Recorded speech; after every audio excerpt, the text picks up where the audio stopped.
From 1999 to the present, we have greatly diminished the number of products that we transfuse. Can we do better? Absolutely. There are many centers that still transfuse too much. Our surgeons got incredibly fantastic about doing procedures differently, advanced technology to do procedures that now didn't require a blood transfusion. All of this has benefited the vast majority of patients in not just the individuals of religious beliefs who don't want to be transfused, but also patients who we recognize that transfusion may not be the right answer to their problem. In 2008, we were using 18,000 red cells per year, and we now are just sneaking under 10,000. So it's a dramatic reduction in the amount of blood that was transfused. We can easily identify anemia before the start of the surgery. Ensure that it is well treated without blood products right from the start. And afterwards, potentially go through the surgery without transfusion.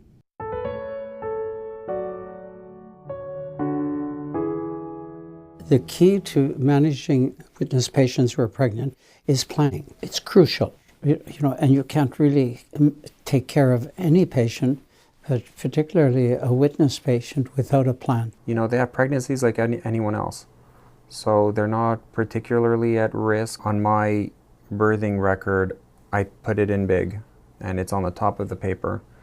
And I want people to understand that these are the wishes of the patient, be aware of it, be sensitive to it, and be prepared to deal very quickly if there's any concern of blood loss or developing or evolving postpartum hemorrhage or hemorrhage at any point in the delivery process. So when blood's not an option, obviously we have to get more creative. If we have a Jehovah's Witness patient that's coming in to deliver, often we're sent patients that are very complex.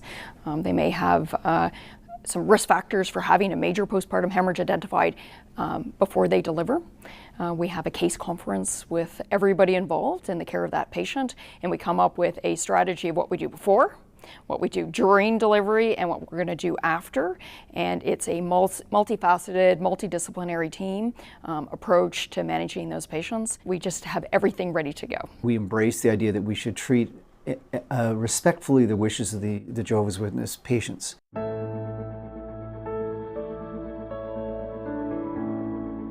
There's actually a bit of controversy about whether or not patient blood management improves patient outcomes, but there are some pretty large studies from the United States in cardiac surgery, particularly showing that the outcomes are at least as good and possibly better with patient blood management. So certainly there's no harm in trying to use a blood avoidance strategy. They have not found that there to be any difference in the outcome of witness patients and non-witness patients. There is absolutely no reason to be afraid of surgery in a witness patient. In my experience is that the result are the same.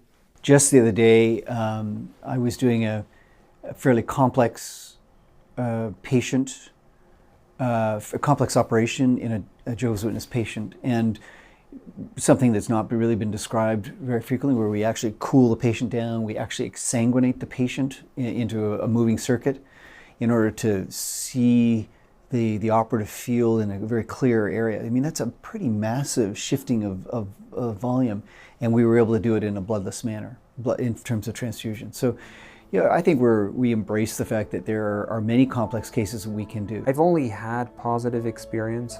I haven't had negative experiences. I think the biggest part is communication.